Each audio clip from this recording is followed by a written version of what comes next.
So let's get started. Thank you all for joining us today and welcome to the first Human HR Hackathon of 2023. Believe it or not, we've now been running these sessions for over 3 years. We started right at the start of the pandemic as a way to bring people together, either to share their insights or to crowdsource solutions to the many challenges that HR and people leaders were facing at the time. It's since evolved so that occasionally we will invite in guest speakers. So if there's somebody within our network that has a really great conversation to start that could be interesting or valuable to our network of HR and people leaders, then we'll invite them in to start that conversation. Today is one of those sessions. So today we're going to be speaking about skills fluidity and how the identification of skills can have a positive impact on talent development and talent retention and succession planning. I think it's going to be a really great conversation. We've got a fantastic speaker and a great panel of experts. Before we get started though, I just want to say a couple of words on the format of the Human HR Hackathon. So the hackathons are intended to be really informal, very conversational, and if there is anything that you want to contribute throughout the session or any questions that you want to ask, please feel free to do so. The format today will be a 15 to 20 minute session or a presentation from our guest speaker, followed by a panel discussion. So there'll be Q&A at the end. If you've got questions that you want to put to our panel or you want to put to the guest speaker, then please feel free to let us know at any point. So let's get started with some introductions. So our panel today includes Donald MacRae, who's the HR Director for EMEA with Starbucks. We're also joined by Fiona Williams, who's the HR Director for Buro Happold. George Stone joins us as Director of HR with Shields. And Sharon Frost is the Global HRD at Oxford Pharmagenesis. Last but by no means least, we're joined by Hackathon veteran Steve Farmer, who's the Managing Director at SPIE Build and Connect. Thank you all for joining us.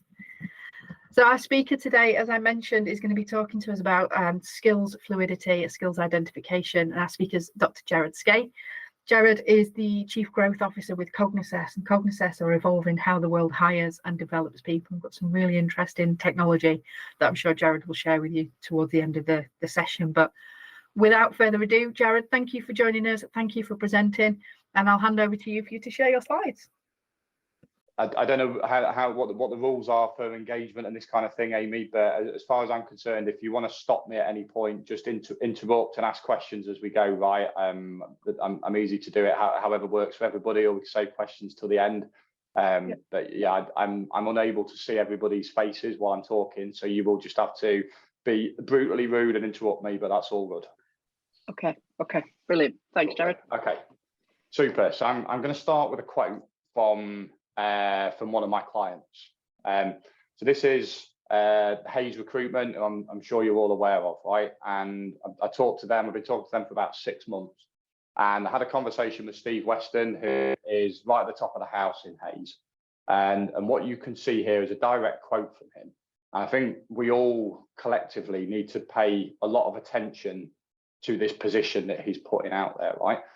One of the biggest global recruitment firms is currently thinking about not doing recruitment anymore and about bringing skills into the workforce through training up people from marginalized communities, because the model of talent acquisition really doesn't work anymore.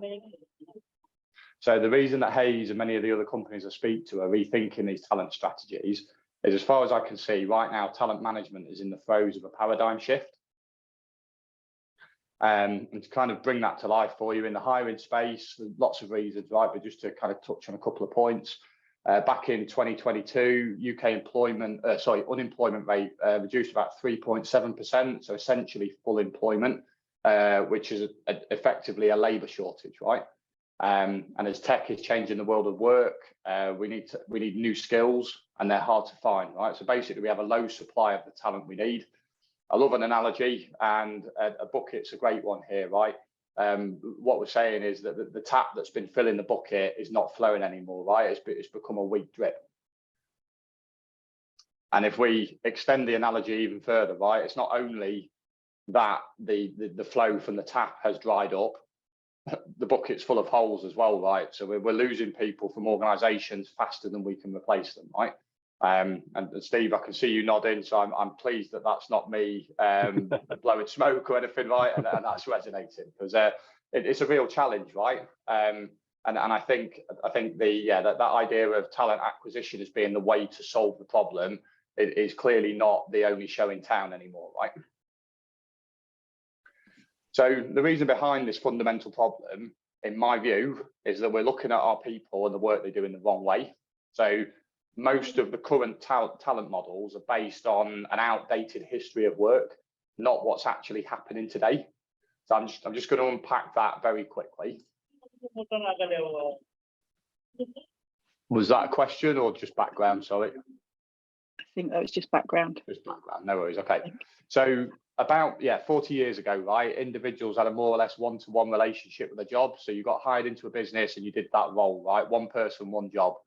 You got trained up for that job and it was yours for life. You're probably all aware, you even write your job title on your marriage and your death certificate. What an archaic way of doing things, right? To be defined by that one role title, right? It doesn't make any sense, right?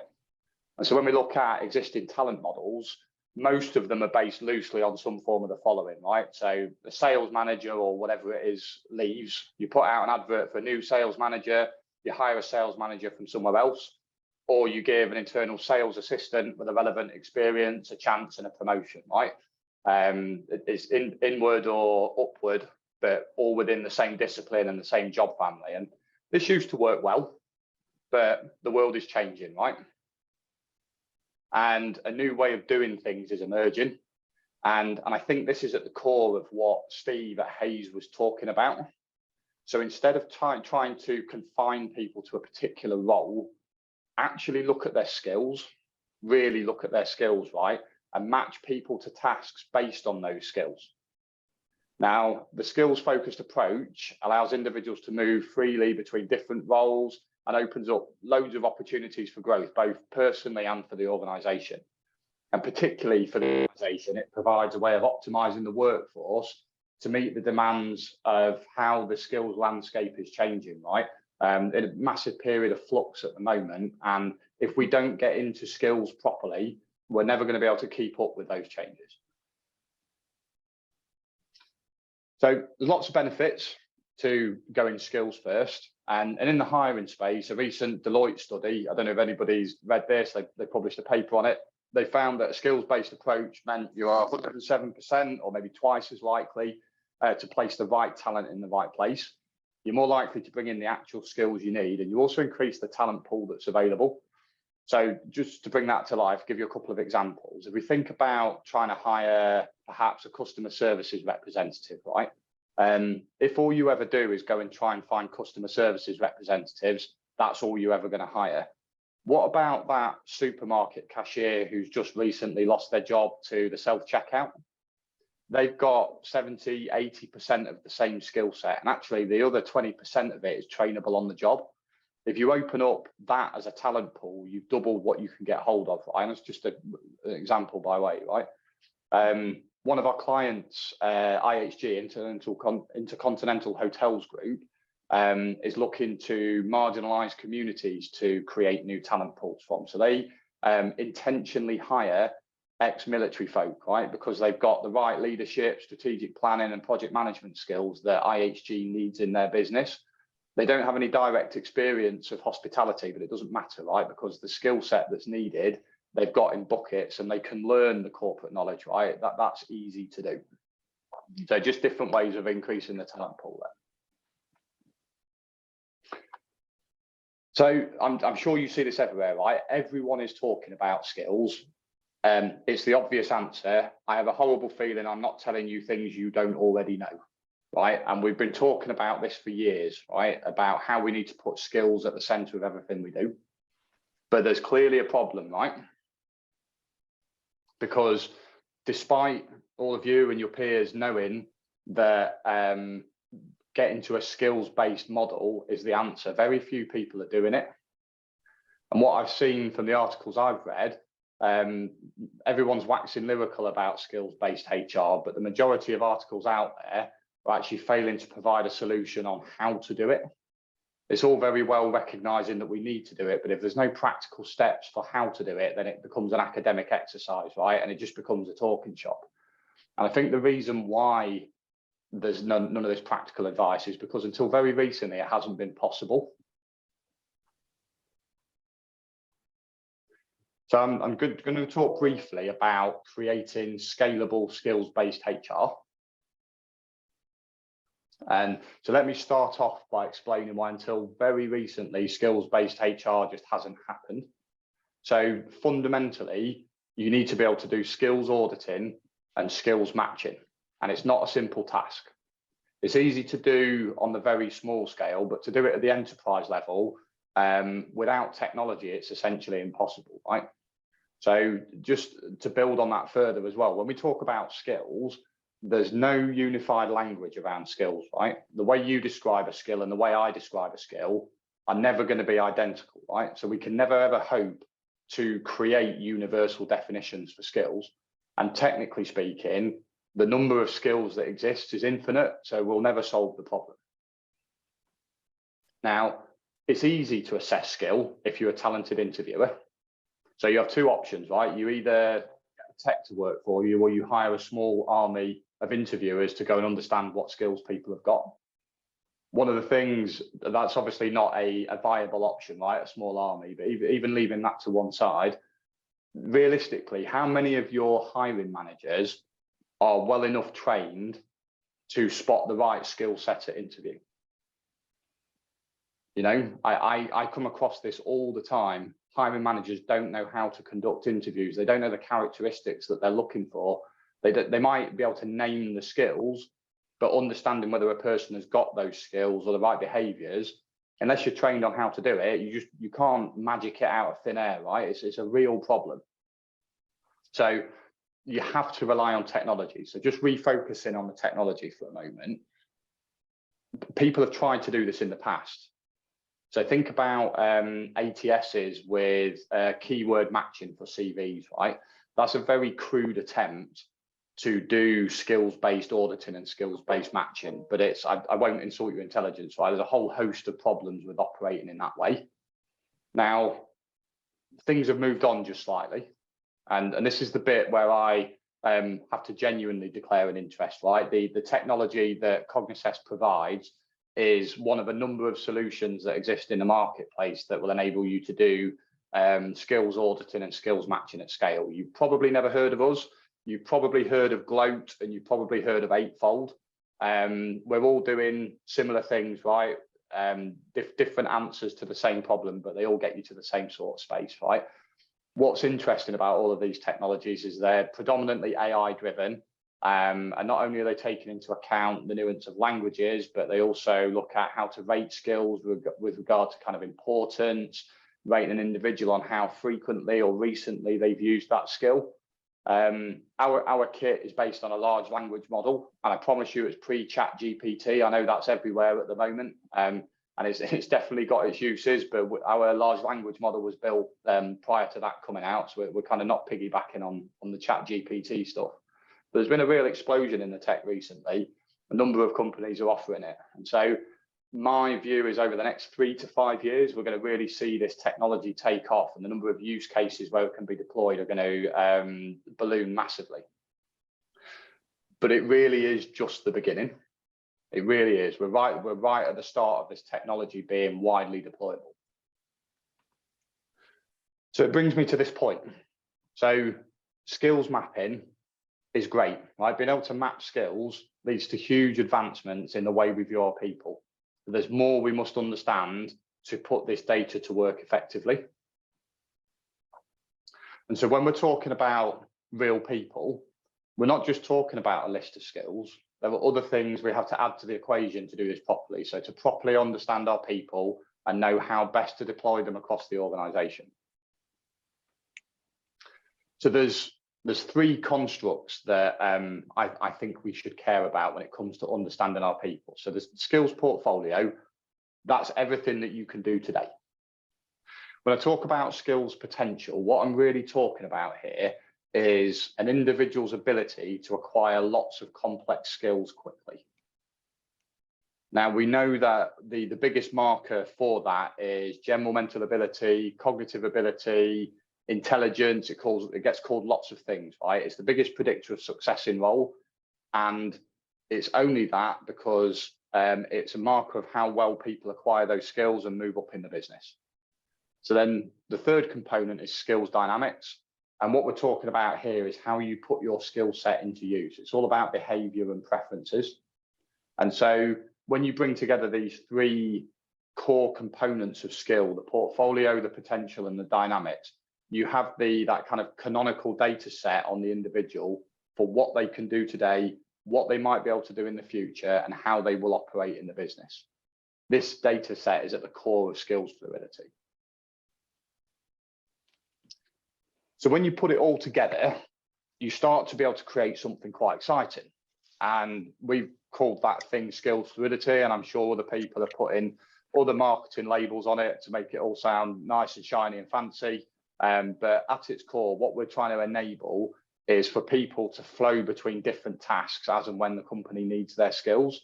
And it's supporting individuals to fluidly evolve their own career paths. And I'll come back to career paths later on. For the moment, I just wanted to introduce a couple of concepts, right? So when I think about skills, I think about the process view of skills and the workforce view of skills. Now, the process view of skills is the set of skills that I need in my organization to deliver the goods and services that my business produces.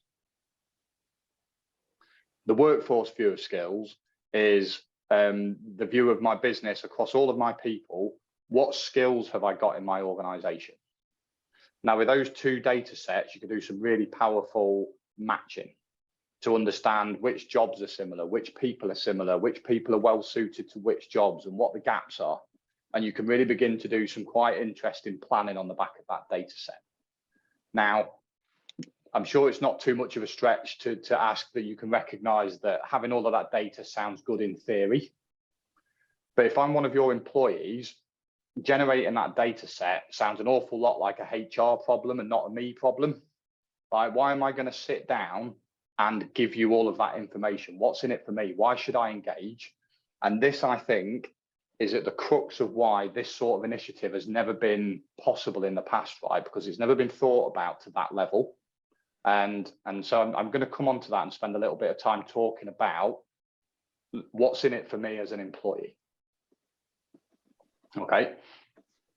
So I think where this really comes to life is thinking about all of the LXPs and LMSs that you've no doubt got in your organizations that are full of this really well curated content that's available to everybody. And forgive me, no one touches because no one knows where to start. It's one of those things, right? It's the illusion of choice. If you've got everything available to you, you end up looking at none of it. And people only end up doing the training programs that are prescribed to them by their managers to go and do whatever it is that their manager needs them to do. Now, if I share with full transparency my process view of skills in the business, i.e. what skills are related to which jobs across the organization, and I show to my employees and my staff how well they match to each of those different aggregates of skills in the business, and I show them their own personal skills gaps between where they are today, a role they might want to do tomorrow, a role they might be aspiring to do in the future, and I serve them up specific content to help them close their own skills gaps. And then in parallel, serve up via the internal jobs board opportunities in the business to go and put those newfound skills into practice or to acquire new skills, right? What I'm able to do is incentivize my people to own their own career development, right? So I can be very prescriptive with the advice I give people at scale and make it personalized. And for me, I think this is the real link between skills and fixing the broken talent models and addressing the retention problems that exist today, right? So before I go on, I've got a little story that I want to tell you in a moment that kind of brings this to life a little bit more, right? And it's a bit left field from HR, but I think the parallel works quite well. Before I go into that, I'm just curious to know if anybody's got any thoughts on kind of what I've mentioned so far.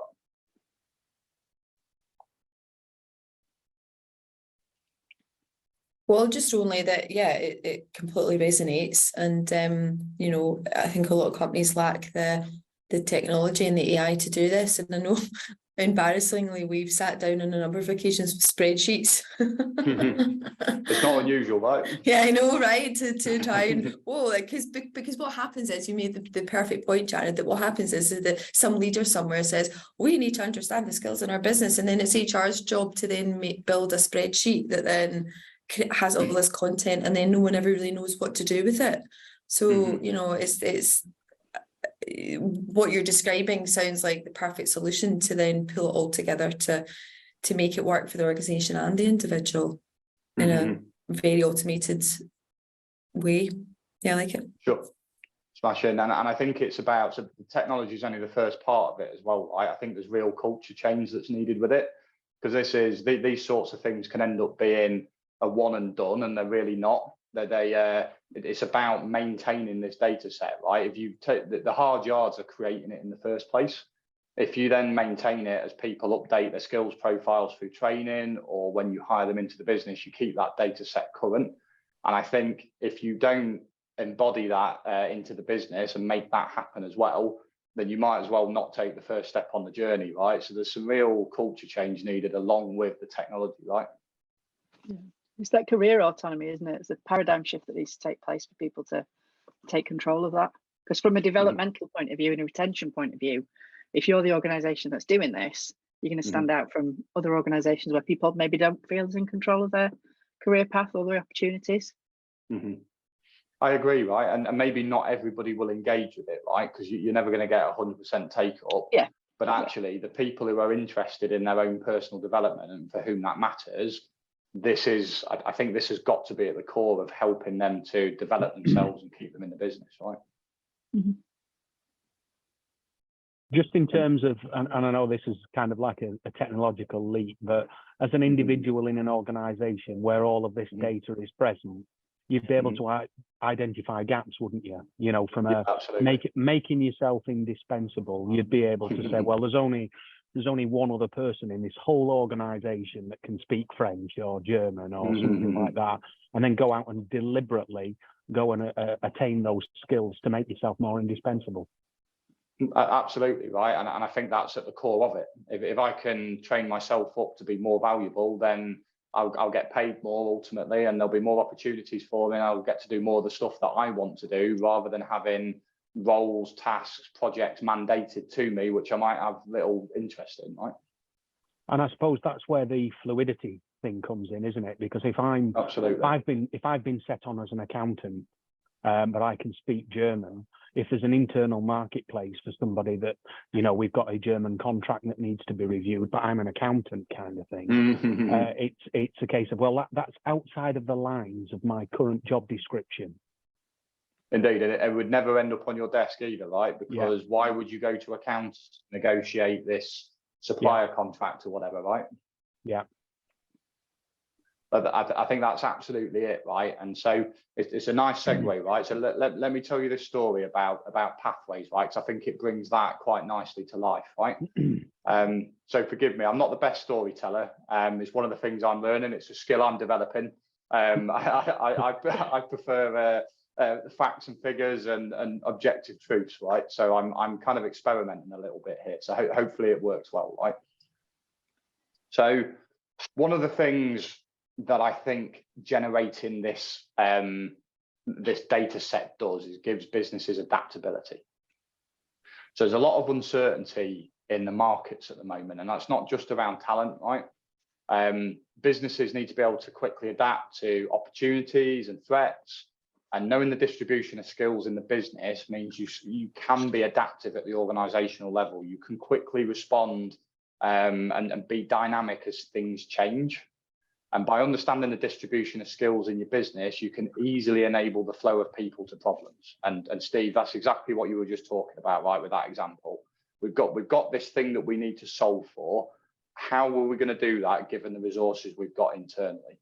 I guess that was a very specific example, right, with a language gap or whatever, right? But I'm just going to invite you to think about the HR discipline for a moment, right? So as most organizations are set up based on the Ulrich model, and it's been really useful, right? There's a lot of value come out of it, right? But it has created silos within HR. It's attempted not to, but the natural fallout of hierarchy and these types of models is the result of results in silos. Even though you might not be able to see them, they still exist, right? Because people sit in their discipline, in their domain, and that's where they operate. And most people problems are really complex and multifaceted and require multiple skill sets to address them. What this really needs HR to do is to form cross-discipline teams to solve those specific problems. And again, my experience isn't vast, but from what I've seen, that tends not to happen because budgets are kind of assigned top down to the verticals. I wonder whether if we were to assign budgets to the problems and then allow the teams with the right skills to flow together and come to those problems, we might actually stand half a chance of addressing some of the really complex problems that business, society, HR face at the moment today, right? So within HR, we're already seeing a move towards this with a focus on the kind of the centers of excellence. It feels to me, in the States at least, that's the kind of the direction of travel. And I think that's going to bleed over here. It tends to. We're always a little bit behind the Americans, but it always ends up happening. I think whilst this is a step in the right direction, it doesn't go far enough. All it's really doing is redrawing the organizational boundaries in a different way, right? It's not attempting to solve the problems in a new way. Now, I appreciate that might all be a bit abstract, so let me try and bring this to life with a real example. It's a story about the design of physical pathways that people walk on, right? So this image here, right, there's lots of theory around how you design the built space and where you create paths. How people can and should make journeys. There's a whole bunch of research done on it. The problem is human beings are pattern recognition engines, right? And we love symmetry. We've all walked into a room and adjusted the picture on the wall because it's not level, right? We can't help it. It's what we do. And so symmetry is often at the root of most design decisions that are made with the built space. Not always true, but often. Now, this picture, I don't know if anybody's seen this before. But this is a picture of the Ohio State University quad. So when they designed their quad, they did something different. They didn't try and constrain behavior with design. They observed what real people did and the behaviors informed the design. So what they needed to do was lay pathways, but instead of designing this in from the beginning and assuming that they knew what people would want to do, they left the space open.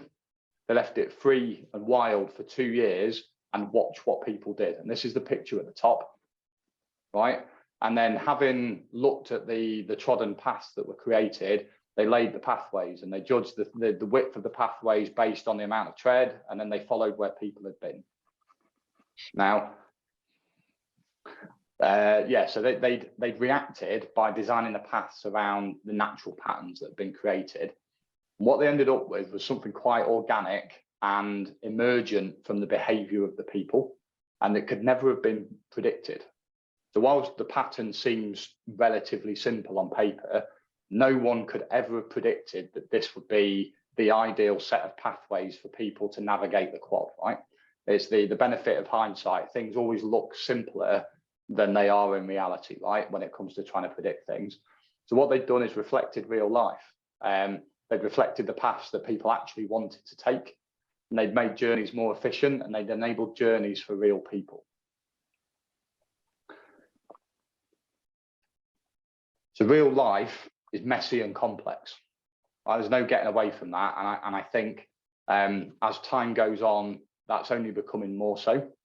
And we can find complex networks and patterns across the natural world, right? So we see the same sorts of patterns in neurons, in galaxies, across weather systems, even in lava flows, economics, and ultimately human behavior. The one thing they've got in common is they're all really difficult to predict. And I say this with a degree of trepidation, given I'm a predictive people analytics platform, but we've been fooling ourselves that we can predict people's behavior for years. The whole of the psychometric industry is predicated on that, right? And I think as a slight tangent, the psychometrics industry is about to undergo a massive revolution with regard to how that data is used, and going from a predictive type of model to an understanding type of model, but more on that another time perhaps, right? So the thing here is, if you turn things on the head and use data to observe the patterns, you can start to generate genuine insights. And when it comes to people in a company, this approach means that instead of boxing people in and trying to make predictions on inadequate or poor data, which is what we've been trying to do for years, we could take a slightly different view of the world. So let me offer up for consideration competency frameworks. Now, most businesses have got them. I'm going to argue the toss here that they are probably more constraining than enabling. Now, if I design a competency framework which says I need these skills in this place, all I will ever understand is those skills in that place. I completely overlook all of the other skills that a person has and brings to the table and all of their experiences, right? If I hire out of sector, that person that I bring in might fit the model. They might have all of those competencies in abundance, but that only might be half of what they can do. And so you never really understand what that person's capable of. So if you take a different view of the world, and instead of constraining what people can do in an organization with regard to career pathways from that sales assistant up to sales director, and instead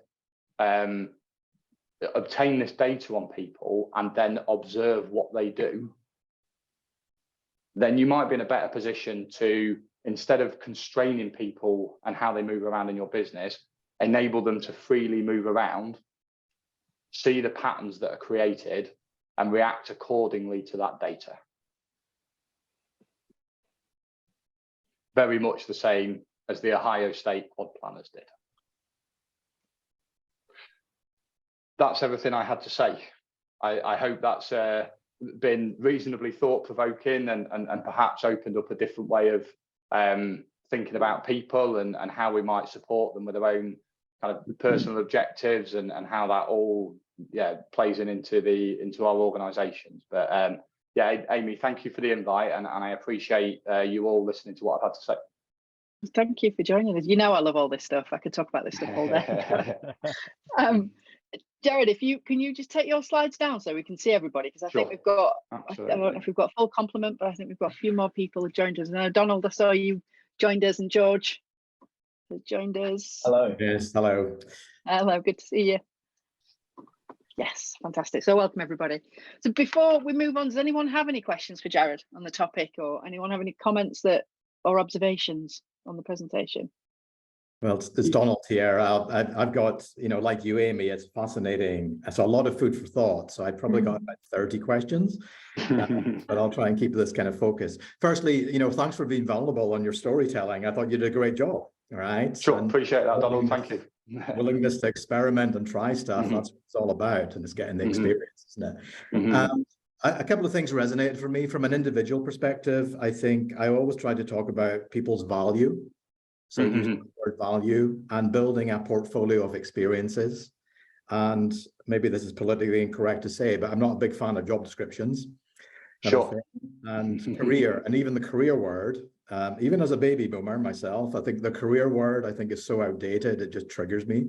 I'm not naive, it's not going to go away, but I think there needs to be a different way of thinking about your individual value. Agree. That was one thing that resonated. A second one I think that was really interesting from an organizational and business perspective would be assigning budget to problems. And that's, I work with Starbucks for people on the call. And I think instead of allocating to functions and business teams, I think really identifying the problem, what problem we're trying to solve, putting money around it, but then also getting the right skill set of the people. Yeah. Which actually gets into a more inclusive and diverse kind of way of working. Because I do think I like to describe things as what's the work, right? Bring it down to what work, and then you get close to what skills do we need to do. 100%. How can you get diverse teams that will actually make you think differently, complement each other. So I think I see myself I end up in lots of different projects effectively, as opposed to I am Donald, the HR director in the HR organization. I'm in all sorts of projects, and some things I'm a coach, and some things I'm a facilitator. Sometimes I'm a provoker. Sometimes I'm bringing subject matter expertise. So I'm playing different roles all the time. So but you've helped me think things through a little bit here. So I appreciate that, and I think that's the essence of it, right? The job title is just a label. It doesn't really describe what you're capable of doing or why you might be in that room at that time, right? Whereas if people know specifically what you can do and why you're there, different way of thinking about the world, right? Do you potentially, Jared, do you potentially see that as a future state scenario rather than people applying for a job? They effectively align their set of skills to a kind of broad set of skills, and once you effectively get taken on into that organization, you join an internal marketplace, so that you don't necessarily go to do a job of work. The business is hiring you into their internal marketplace with a collection of skills that then you can offer into, you know, problem solving activities and things like that. That kind of feels like the way that it would go. 100%, right? There's the final slide, which I didn't put up, had a couple of book titles on that I'll share via Amy, but one of them is Work Without Jobs. I don't know if you've read that or seen that. Massively inspiring, right? And has really directed a lot of where my thinking's gone in this space. But I think that is the essence of it, right? You're as an organization, you're buying skills and to solve a specific problem that exists at that point in time.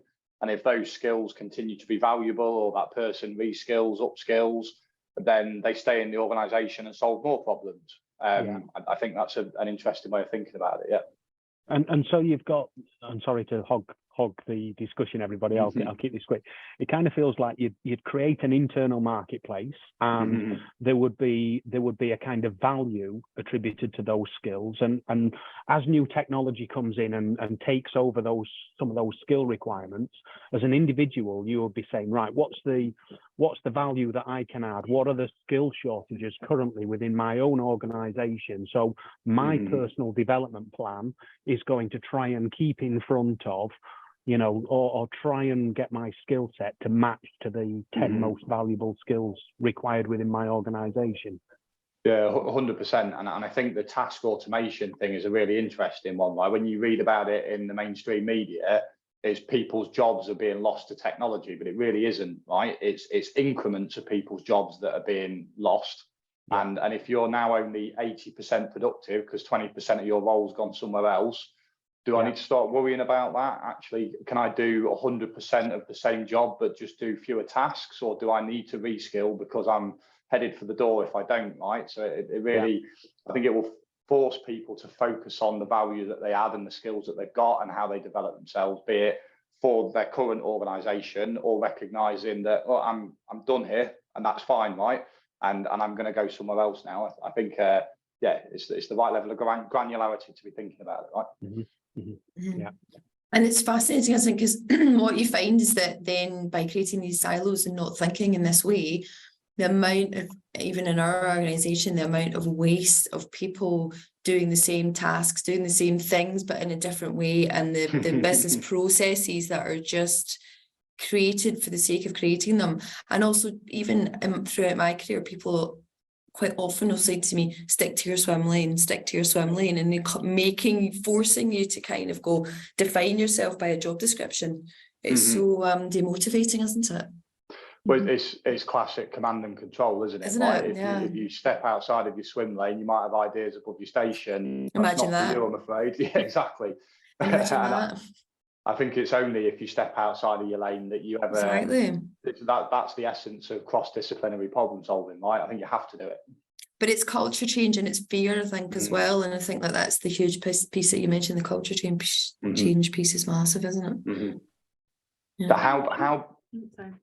So how big an oil tanker is that to turn realistically? Exactly. I don't know. Yeah. Jared, I'm quite intrigued whether your insight sees the fluidity being the sole way of an organisation working, or whether you have to, as an organisation, balance the two. I certainly have quite a strong chunk of colleagues who definitely do, even, you know, the entry level, have a perception of being in their lane. But I also see much more of the fluidity coming through now. And, you know, like you say, instead of thinking about, you know, teams within an organization, actually thinking of the whole organization as one team, and actually even extending that, you know, we support clients in terms of what the skills we need in 5 years' time. Well, it's in their gift to be telling us what they need, because we're there to serve them. So it's kind of even bigger than the organization, isn't it, in terms of how you grow, because the individual has control over how much they want to challenge themselves, the organization, how much they want to invest, and whether they're able to balance those that stay in lane and those that want to be part of that one team approach, but actually also extending your company team to be that of your service provider, you know, the services that you're providing to your clients, etc. as well, and their wants and needs. Indeed. And I think it maybe even goes one step further. So one of the things we're thinking about at the moment is around the use of blockchain technology and the personal ownership of all of this data. So why is it that as a HR function, you need to store all of that data on your people? It's not yours, right? It's theirs. And for the most part, it's just to make your lives easier. And forgive me for being a bit pointy, right? But just to kind of get the point home, if people own their own data and they choose to share it with organizations, I think it really redresses the power balance, right? And then it extends that the kind of the internal marketplace that you mentioned there, Steve. It becomes a generalized marketplace, right, where you can really get into, I think, where the real value is in the gig economy, of being able to pull in skill sets to solve certain problems without having to hire that person for a period of time and help them go on a career journey, because maybe they don't want to, right? And I think there'll be some people that don't want to play out of lane, that just want a job and a career, and that's fine. There's nothing wrong with that as well. You need people like that in the business. But until you can understand where they are, it's no good just asking people, because who knows whether you'll get the truth, right? But maybe there'll be some job families where people are more likely to be like that. But again, that's the kind of the sense and respond here, right? Get that data together and begin to look at where people go and see whether there are pockets of these different styles of working or fluidity. And I think it'll be different for each organization, probably. I think one of my observations was that I like the way that it could help you manage your risk profile as an organization. So speaking with a CEO of an electric, they make battery packs for electric vehicles recently, and he made the point that all of those skills around the combustion engine soon are going to be not needed. It's going to be, you know, it's just not required. But I think this, correct me if I'm wrong, Jared, but in terms of having this data set on your organization, it would help you limit your risk profile as to what's coming around the corner. So you know where your gaps are, and then you've got the time and the foresight to be able to build those skills within the organization. Absolutely. And so one of the things we talk about is skills overlap. So the name of a skill is essentially arbitrary, more or less. And what it's describing is a set of knowledge, right? And so if you take, for example, C# programming and Java programming, there's a 80–90% overlap between those two skills in terms of what it really is and the knowledge you need. The only difference is in the syntax in those languages. They're all, as near as damn it, the same skill when you look at skills, all skills, right? It's a type of programming language. And I think if you can understand the overlap of your current skills profile with what the future skills profile might look like, then that's where you can begin to mitigate that risk, really, right? And work out where the places are that you need to upskill, reskill, redeploy.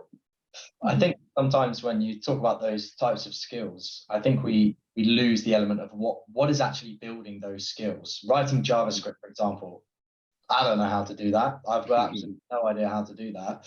But the skills that make a person be able to do that are possibly, you know, looking at large sets of data, or learning very quickly, or being able to translate from a textbook onto screen very quickly. And they're the skills that we need to start to pick up on and I guess identify in individuals so that they can operate in different ways. And then actually it might not be anything to do with JavaScript. It might be cooking that they're really good at. Same set of skill, kind of, yeah, I made it up on the spot, but the same kind of idea in something else. So I think sometimes we get lost on that. If somebody's good at one thing, why are they good at it? Why is this a skill of theirs? What are the components that make that up? And then when you apply that, it's just transferable, isn't it? That's how I like to do the skill, and I like how you separate skill and knowledge. Because, yeah, the JavaScript is knowledge, right? The skill is being able to actually do the small components that make up that one thing.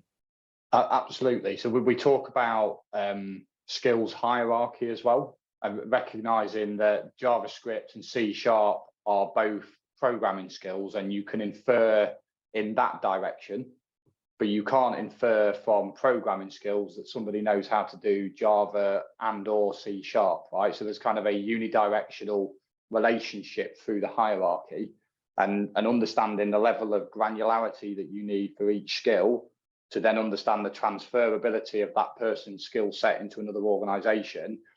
I mean, we're getting into the realms of things that I've not thought about enough properly yet, but I think that's where, I think you're absolutely spot on, George. I think that's where the real value is, right? Is understanding at that level what skills a person has got and where they're applicable, right? And actually, Jared, I was going to ask you a question about that. So when you're thinking, maybe even looking at your data sets based on your experience and the trends, to what extent are they like hard skills, like Java, programming, etc., versus the softer skills, so behavior, mindset, attitude, communication? So I've chosen not to differentiate between hard and soft skills because I don't think it's a useful distinction anymore, right? I get why people have done it historically, and I get why we've arrived in this position.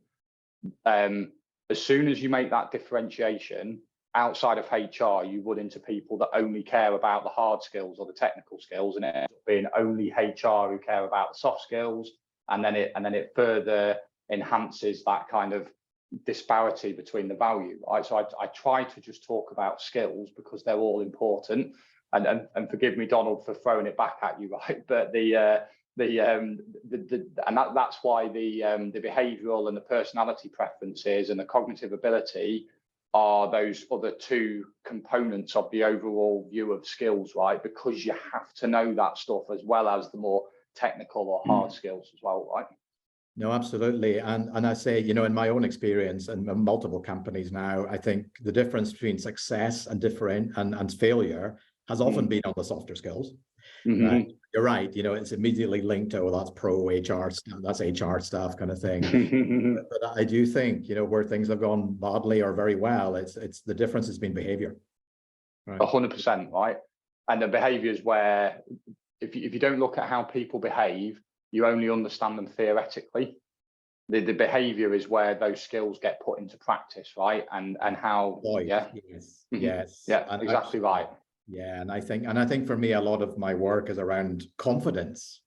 A lot of people have the skills or the knowledge, but it's how do you deploy it in a project team, and a working with a customer, and a working situation, etc., which is sometimes their personal confidence. Absolutely, and I think that's why that mix of skills is so important, right? You need to be able to look past the fact that coders are hard to find, and therefore I'll just hire whichever coder comes through my door. If I've got a coder who's an absolute arse to work with, don't employ them, right? But there'll be more bad than good.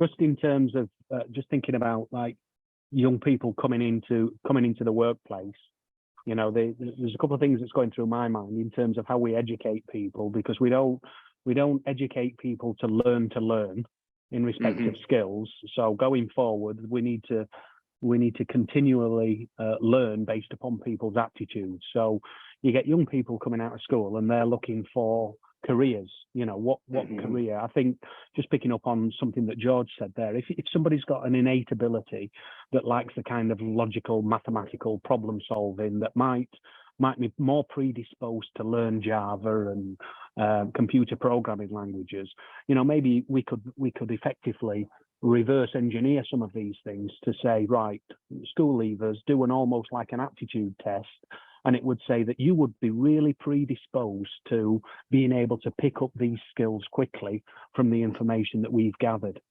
you know. So whether it's something that you could build into that that kind of skills engine and marketplace to say, actually, I'm really good at spatial reasoning, I'm really good with numbers, I'm quite creative. And once you've done this kind of test, then it would throw out all of these things to say, these are the kind of skills that you can now go out and pick up to make you very marketable based upon your own innate ability. Mm-hmm. I completely agree, right? And I think that it's about to get deep and philosophical potentially, but I think the educational system is failing young people at the minute. So people come out of university with essentially zero skills and a massive amount of debt. Probably one of the most successful people in the Cognisess business, he's risen through the ranks, is a guy who's an apprentice. He's about to become our head of development, and he's not finished his apprenticeship yet, because he's come straight out of school at the age of 16, gone and learned. And I know we keep coming back to code, but it's a coincidence, right? He's learned how to code, and he's climbing the ranks, and he's doing a great job of it, and he's got no university debt hanging over his head, right? What universities don't do is help people to understand the type of work that they might actually enjoy.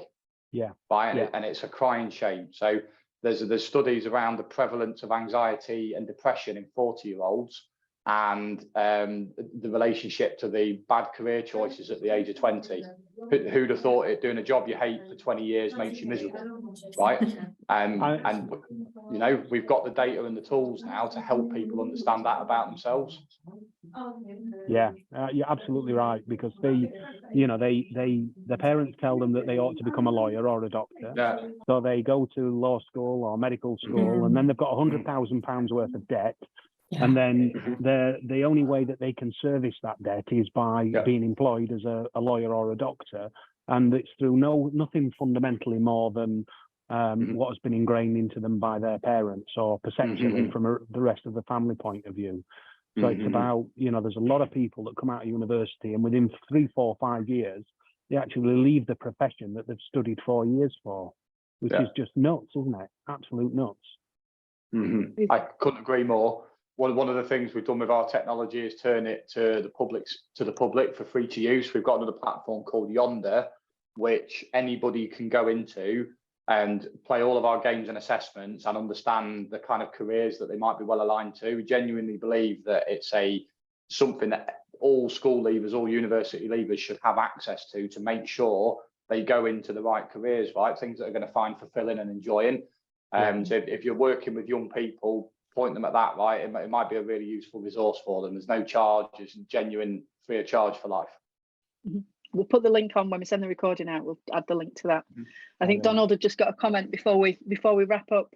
They like the combination of skills, portfolio, potential, and dynamics. And he's glad he somehow managed to work himself away from his computer science degree. I can't program anymore. On anything. Do you know what having started life as a scientist and ended up kind of loosely in HR, right? I never thought I'd end up here, and I'm surprised by the number of engineers and hard scientists who end up in HR. It never ceases to amaze me when I bump into them, and it turns out that they weren't really interested in things. They were more interested in people. They just didn't know it. I think that's a real key, actually. It's our job as employers to make sure that we really articulate the fluidity, to use your word, Jared, about how you can evolve your personal skill set and how you can evolve your career and not stay in lane, because I think that that brings about so much enrichment to all parties, actually, as well. That's a great conversation. Thank you, everybody. I'm sorry we're almost out of time, but it's been a really great session. I knew it would be. I knew it'd be a really good conversation because it's fascinating, and we've got a great panel. But thank you all for joining us. And when we've got the recording ready, I'll send it out with those links that Jared just mentioned. Excellent. Appreciate you all sharing, Fiona. Thank you very much. Nice. Thank you very much. Cheers all. Take care. Bye-bye. Bye-bye.